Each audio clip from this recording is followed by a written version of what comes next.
canister hissed before Judge Vivian Ashworth even understood what was happening. A thin-arny orange mist filled the air between her and the officer standing over her, and then the burning came, sudden, blinding, merciless, closing her throat and flooding her eyes with tears she couldn't blink away. She dropped to her knees on the cold asphalt, gasping, disoriented, one hand still gripping the strap of the purse she had only been reaching into because he told her to. Officer Kyle Draven thought he had just subdued a difficult, uncooperative driver. He thought the woman coughing and retching on the pavement in front of him was simply another citizen who didn't understand who was in charge on this stretch of road.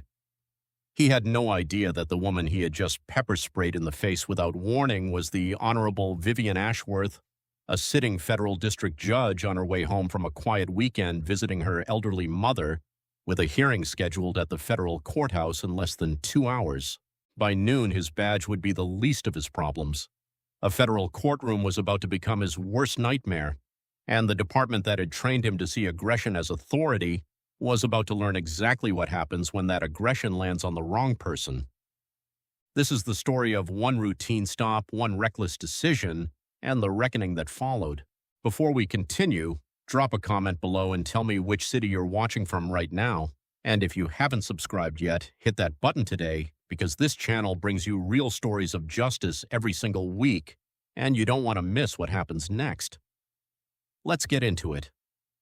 Vivian Ashworth had not always worn the black robe that now hung freshly pressed in the closet of her downtown chambers. She had grown up in a modest 2-bedroom house on the edge of Richmond, the daughter of a mail carrier and a hospital nurse, the kind of household where hard work was assumed rather than praised, and where excuses were simply not part of the vocabulary. She'd worked her way through college on scholarships and part-time jobs, through law school on loans she wouldn't finish paying off until well into her 30s, and through nearly 2 decades of legal practice that began in a cramped civil rights firm handling police misconduct cases nobody else wanted to touch. Those years shaped her more than any law school lecture ever could. She had sat across from grieving mothers whose sons had been shot during traffic stops. She had cross-examined officers who lied under oath with practiced ease. She had watched juries struggle to believe body camera footage even when it contradicted an officer's sworn testimony. She understood in a way few judges ever fully grasped exactly how fragile the presumption of innocence became the moment a badge and a civilian stood on opposite sides of a confrontation.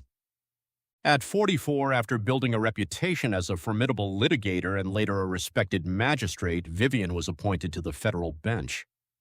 Her confirmation hearing had been unusually smooth, both sides of the aisle recognizing in her a rare combination of judicial restraint and moral clarity.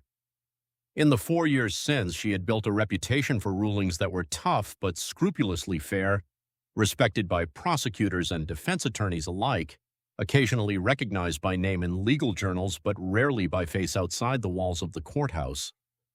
This particular weekend, she had driven 2 hours outside the city to visit her mother, now 81 and increasingly frail, in the same small house Vivian had grown up in. She'd spent Saturday cooking dinner in her mother's cramped kitchen, Sunday morning at church beside her, and Sunday afternoon packing her modest sedan for the drive back into the city. She wore no judicial robe, no visible markers of her profession, just a simple gray sweater, jeans, and the quiet, unassuming posture of a woman who had spent the weekend being someone's daughter rather than someone's judge. The route home cut directly through the small town of Crestwood, a place Vivian had passed through dozens of times over the years without incident, though she was distantly aware of its reputation. Crestwood's police department had, over the past decade, accumulated a quiet but persistent pattern of citizen complaints, allegations of unnecessary force, of stops that disproportionately targeted black drivers passing through on the interstate, of grievances filed and seemingly absorbed into some bureaucratic void where nothing ever changed. None of it had ever risen to the level of a formal federal investigation. Not yet. Vivian drove with the same disciplined calm that had carried her through decades of courtrooms, hands steady on the wheel, eyes on the road, radio playing low. She had learned long ago, both as an attorney and as a black woman who had been pulled over more times in her life than she cared to count, exactly how to conduct herself during a traffic stop, comply fully, move slowly, narrate her actions, and never give anyone cause to claim she had done otherwise. It was a discipline she carried the way she carried her judicial temperament, not out of fear exactly, but out of a hard-earned understanding of how quickly a routine encounter could spiral into something far more dangerous. Officer Kyle Draven had been on the Crestwood force for 6 years, a broad-shouldered man in his mid-30s whose file, though nobody outside the department had ever seen it, contained 4 prior use-of-force complaints, none of which had resulted in more than a brief written reprimand.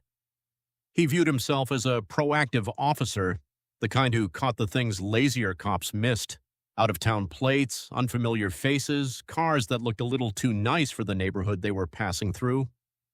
When Vivian's sedan rolled past the intersection near the edge of town, Draven's attention sharpened on instinct rather than evidence. Clean car, out-of-county plates, a driver he didn't recognize.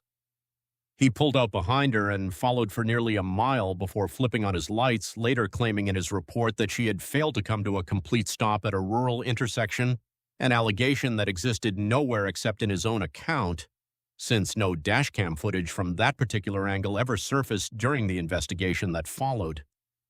Vivian saw the lights in her rearview mirror, sighed quietly, and signaled before easing onto the gravel shoulder. She placed both hands on the steering wheel, visible, still, and waited. Draven approached from the driver's side without any of the standard courtesies. No greeting, no explanation, no introduction of himself or his badge number. He rapped his knuckles hard against her window. "License and registration," he said flatly. "Good afternoon, officer," Vivian replied, her voice calm and measured, the same tone she used addressing attorneys who had overstepped in her courtroom. "May I ask the reason for the stop?" "Rolling stop back there," Draven said. "You didn't come to a full stop." "I believe I did," Vivian said evenly, "but I'm happy to discuss it. My license is in my purse on the passenger seat. I'm going to reach for it now." She narrated the motion the way she always did, slowly, deliberately, her eyes flicking briefly toward him before returning to the task at hand. It was a habit built from decades of experience, not paranoia, simply the practiced caution of someone who understood exactly how quickly ambiguity could be weaponized against her. Draven watched her with narrowed eyes, something in his posture shifting from routine annoyance into something sharper. Her calm, articulate manner unsettled him in a way he couldn't quite name, the absence of nervousness where he expected it, the absence of deference where he'd grown used to receiving it. To a man who measured respect by how quickly people folded under his authority, her composure read as something close to defiance. "You a lawyer or something?" he asked, an edge creeping into his voice as she handed over her license. "Something like that," Vivian said simply, offering nothing further. What should have ended in under 2 minutes with a citation or a warning instead began to unravel the moment Draven decided her composure was a problem that needed correcting. "Step out of the vehicle," he said abruptly. "May I ask why?" Vivian said, her tone still even, though something in her chest had begun to tighten with the familiar, weary recognition of where this was heading. "I've provided my license. I haven't been informed of any additional infraction that would require me to exit the vehicle." "I said step out," Draven repeated, his hand drifting to the retention strap of his holster. "Officer, under state law, I'm not required to exit my vehicle for a routine traffic stop absent probable cause of a separate offense," Vivian said, her voice unwavering. "I'm complying with your request for identification. I'd ask that you explain the basis for—" "You think you know the law better than me?" Draven snapped, his voice rising, drawing the attention of a second cruiser pulling up behind his own. Sergeant Frank Boyle emerged from the second car, a heavyset man in his 50s who had spent nearly 2 decades quietly absorbing and dismissing citizen complaints against the officers under his supervision. He'd built his career on loyalty over accountability, on the unspoken understanding that questioning a fellow officer's judgment in the field was a betrayal no amount of policy could justify. "What's the holdup, Draven?" Boyle asked, sizing up the scene with the practiced disinterest of a man who had seen 100 stops just like it. "She's giving me attitude," Draven said. "Lawyering up over a rolling stop, won't get out of the car." "I've explained that I don't believe I'm required to," Vivian said calmly, addressing Boyle directly. "I'd like to understand the specific reason for this stop before—" "Ma'am, when an officer gives you a lawful order, you comply," Boyle said, his tone carrying the same flat authority Vivian had heard from 100 witnesses over the years, the tone of a man who had never once had to consider what it felt like to be on the other side of that authority. Something in Draven's posture shifted then, a flicker of something between panic and opportunity crossing his face as he glanced toward Boyle. "She's reaching for something," he said suddenly, gesturing toward Vivian's purse still resting on the passenger seat, though Vivian's hands remained visible on the wheel exactly where she'd placed them. "I have not reached for anything, officer," Vivian said, her voice sharpening slightly, the first crack of genuine alarm entering her otherwise composed tone. "My hands are exactly where you can see them." But the accusation had already done its work. Both officers tensed, hands drifting toward their holsters, the atmosphere around the vehicle shifting in an instant from routine stop to something far more volatile, an escalation built entirely on a fabrication that existed nowhere except in Officer Draven's mind, or perhaps in his calculated need to justify what he had already decided to do next. "Get out of the car now," Draven barked, yanking the door open himself before Vivian had a chance to respond. "I'm complying," Vivian said, her hands raised slightly, palms visible. "Please, just tell me what's happening." "Reach for your ID again slowly," Boyle instructed, apparently attempting some belated gesture toward protocol, though the damage of the prior accusation had already poisoned the moment beyond any real de-escalation. Vivian, trying to comply with the conflicting instructions being shouted at her from two directions at once, reached slowly toward her purse on the passenger seat, exactly as she'd been told, her movements deliberate and unhurried. It was the exact moment Draven had been waiting for, whether he consciously realized it or not.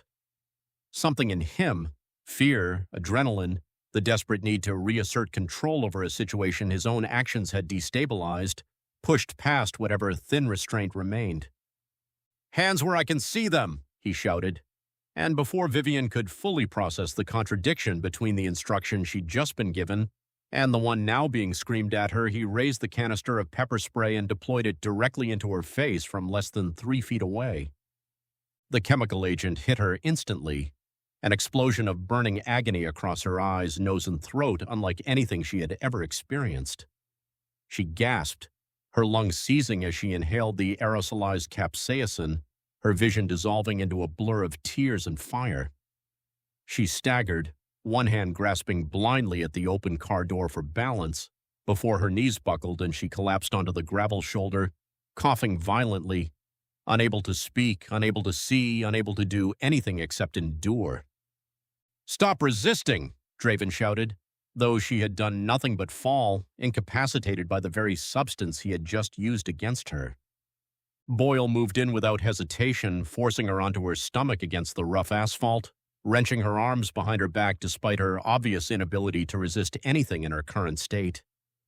The handcuffs clicked shut around wrists that trembled uncontrollably, not from defiance, but from the sheer physiological shock of what had just been done to her. Roughly 40 yards away in the parking lot of a small gas station, a young man named Tyler Reeves had pulled out his phone the moment he saw the confrontation escalating, capturing everything that followed: the spray, the collapse, the handcuffing of a woman who had, by every visible measure, complied fully with every instruction given to her. They loaded Vivian into the back of Draven's cruiser, her eyes still streaming, her breathing labored, the world around her reduced to a blur of pain and disorientation. She could hear Draven's voice through the partition, adrenaline-fueled and self-satisfied. "Handled a mouthy one back there," Draven said to Boyle over the radio, his voice carrying an unmistakable note of pride. "She wanted to lecture me on the law, had to remind her who's in charge." Vivian, still struggling to catch her breath, forced words past her burning throat. "I need medical attention," she managed. "My eyes, I need water, I need—" "You'll get looked at when we get to the station," Draven said dismissively, not bothering to turn around. "I'm a federal judge," Vivian said, her voice hoarse but growing steadier as the initial shock began slowly to give way to something colder and more focused. "I have a hearing this afternoon. I need my chambers to be notified immediately." Draven let out a short, disbelieving laugh. "Sure you are, ma'am, and I'm the Chief Justice." The drive to the Crestwood police station took 11 minutes, though to Vivian, still fighting to blink away tears that wouldn't stop flowing, it felt considerably longer. Every jolt of the cruiser sent fresh waves of burning irritation through her already inflamed eyes. She focused on her breathing, on the discipline she had spent decades cultivating, refusing to let the pain or the humiliation break the composure that had carried her through every difficult moment of her career. She had exactly 90 minutes now before her afternoon hearing began. 90 minutes to somehow make two men who had already decided she wasn't worth listening to understand the scale of the mistake they had just made. The Crestwood police station was a squat, unremarkable brick building near the center of town, its booking area staffed that afternoon by Desk Sergeant Wanda Ellison, a 20-year veteran with the kind of weary, observant eyes that had learned over 2 decades to notice things her colleagues often missed. When Draven marched Vivian through the front doors, her eyes still red and swollen, her wrists cuffed behind her back, Ellison's gaze lingered a beat too long on the woman's face. Not the face of panic or defiance she usually associated with resisting suspects, but something closer to controlled, simmering fury. "What do we have?" Ellison asked, fingers hovering over her keyboard. "Resisting, obstruction," Draven said. "Rolling stop, that turned into a whole thing." As officers processed her personal belongings, dumping the contents of her purse onto the counter for inventory, Ellison's eyes caught briefly on a slim leather wallet, its edge revealing a glimpse of a federal identification badge before Draven casually swept it aside without examination. "That's my identification," Vivian said, her voice raw but insistent. "I need you to look at it carefully." "We'll get to it," Draven said, uninterested, more concerned with completing his arrest narrative than with anything Vivian had to say. "I need medical attention for my eyes," Vivian said, blinking rapidly against the persistent burning. "And I am entitled to a phone call. I am formally requesting both now." "You'll get your call after processing," Boyle said, already turning to walk away. Ellison, however, had quietly picked up the wallet Draven discarded, studying the badge more carefully this day, her brow furrowing as she read the raised federal seal and the title beneath the photograph. She said nothing yet, but something in her posture had changed. A familiar unease settling in the pit of her stomach, the same instinct that had served her well over 2 decades of watching good cops and bad ones make very different kinds of mistakes. "Draven," Ellison said quietly, holding up the wallet. "You might want to take a look at this." Vivian sat in a small holding area, her wrists finally uncuffed, long enough to blot at her still streaming eyes with a rough paper towel someone had reluctantly provided, though no actual medical attention had yet been offered. The burning had begun to fade into a dull, persistent ache, but her composure had sharpened into something resembling cold, deliberate clarity. "I need my phone call," she said again, her voice steadier now, carrying the same measured authority she used addressing attorneys who had exhausted her patience in open court. "I have already asked twice. I am asking a third time, and I expect it to be honored immediately." Draven, who had returned from a brief huddle with Ellison looking somewhat less confident than before, waved a hand dismissively. "Fine, make it quick." He handed her a landline phone through the holding area's service window, watching with a mixture of boredom and lingering suspicion as she dialed a number from memory. "Chambers of Judge Vivian Ashworth," a young woman's voice answered on the second ring. "Daniela, it's Vivian," she said, her voice calm despite everything. "I need you to listen very carefully. I have been detained by the Crestwood Police Department. I've been pepper sprayed, handcuffed, and I am currently being held without access to appropriate medical care. I need you to contact the U.S. Marshals Service immediately and inform them of my location." There was a stunned silence on the other end of the line before Daniela's voice returned, sharp with alarm. "Judge Ashworth, oh my God, yes, I'm calling them right now. Are you safe? Are you hurt?" "I'm managing," Vivian said, "but I need this handled immediately. My hearing is in less than 90 minutes. "I'll call the Marshal Service right now," Daniela said. "Stay on the line if you can." Draven, listening from a few feet away, felt something cold settle in his stomach at the mention of the U.S. Marshal Service, a name that meant very little to him personally, but which carried an unmistakable weight of federal authority he hadn't accounted for. "Who exactly are you calling?" he asked, his earlier bravado noticeably thinner. "The people whose job it is to protect federal judges, Officer Draven," Vivian said, turning to look at him directly for the first time since her vision had cleared enough to focus. "You're about to find out exactly how seriously that protection is taken." Within 30 minutes, the atmosphere inside the Crestwood police station had transformed entirely. The U.S. Marshals Service, upon receiving Daniela's frantic call, had immediately activated emergency protocols reserved specifically for threats to sitting federal judges, protocols that moved with a speed and coordination Crestwood's small department had never before witnessed. 2 black SUVs screeched into the parking lot, followed closely by a third vehicle carrying FBI agents dispatched from the regional field office. Deputy U.S. Marshal Aaron Cole led the response team through the front doors with the kind of controlled urgency that immediately silenced the low murmur of activity in the bullpen. "Where is Judge Ashworth?" Cole demanded, his badge already extended toward the nearest uniformed officer. Sergeant Boyle, who had been quietly congratulating himself on handling what he assumed was merely an unusually persistent liar, felt the blood drain from his face as the reality of the federal presence settled over him. She's in holding," Boyle stammered.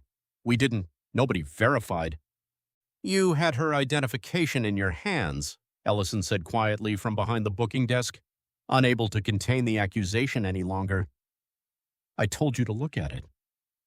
Cole moved past both men without another word, following Ellison's directions toward the holding area where Vivian sat with quiet, unshaken composure despite her visibly irritated eyes and disheveled appearance.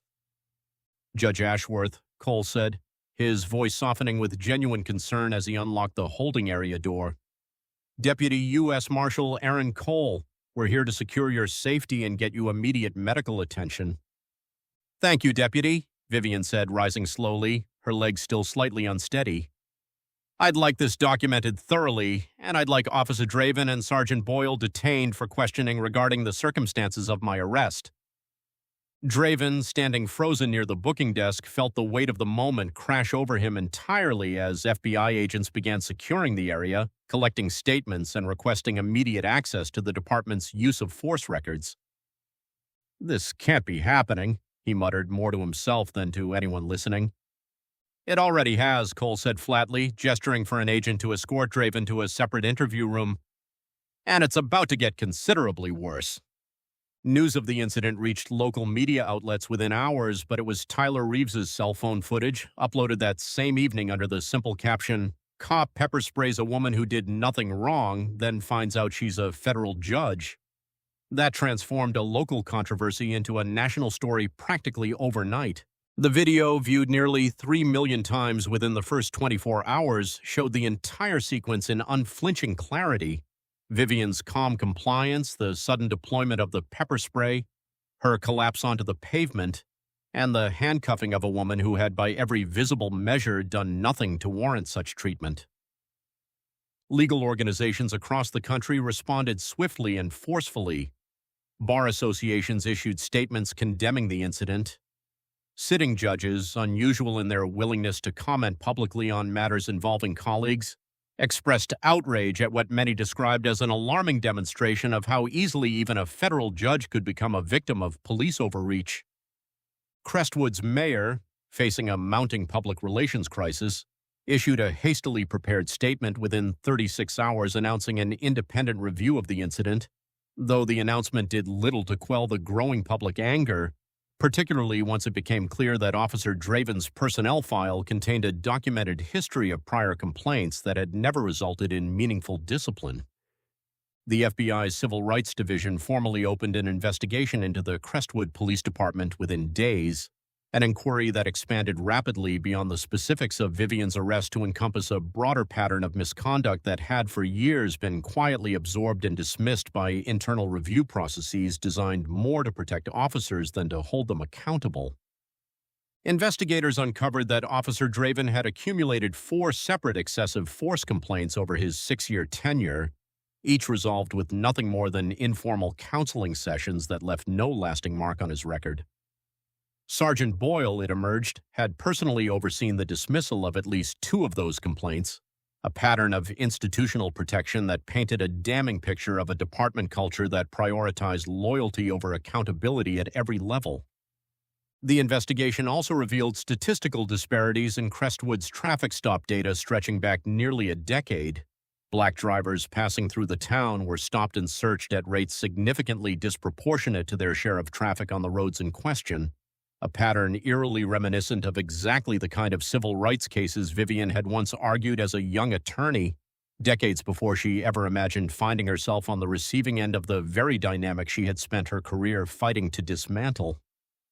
5 days after the incident, Vivian returned to the federal bench for the first time. Her composure restored, though the faint redness around her eyes remained a visible, if fading, reminder of what she had endured. Reporters and camera crews had gathered outside the courthouse steps since early morning, anticipating some public comment on an incident that had by then become a national conversation about policing, race, and accountability.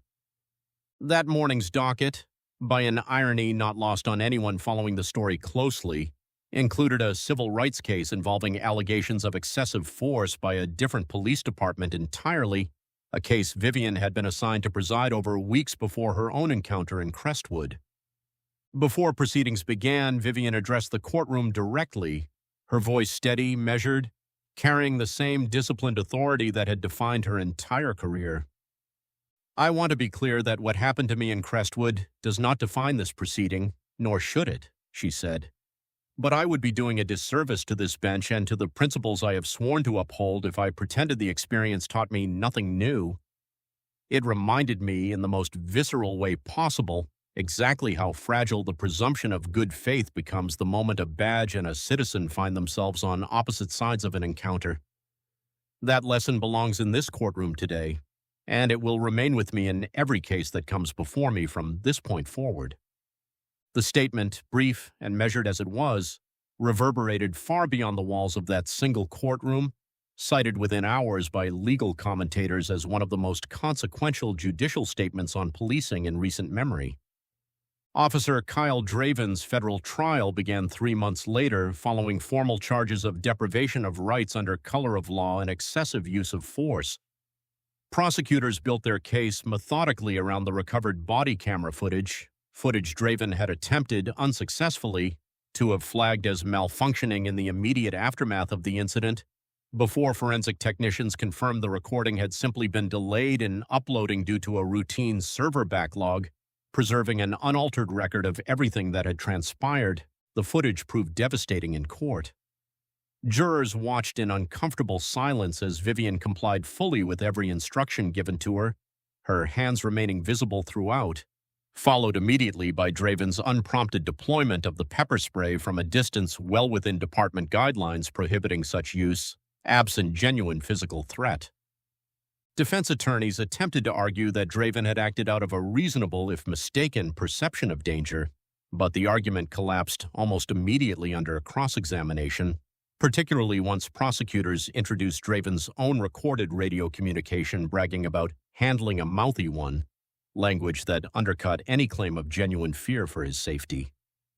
Sergeant Boyle faced separate charges of obstruction and dereliction of duty, prosecutors arguing successfully that his active participation in dismissing Vivian's identification and his broader pattern of shielding Draven from previous complaints constituted deliberate institutional failure rather than simple oversight. The jury deliberated for just under 6 hours before returning guilty verdicts against both officers. Draven was convicted on charges of deprivation of rights under color of law and sentenced to 8 years in federal prison. Boyle received a 4-year sentence for obstruction of justice and dereliction of duty, a sentence that effectively ended a 22-year career built, prosecutors argued, on precisely the kind of institutional complicity that had allowed Draven's pattern of misconduct to continue unchecked for years.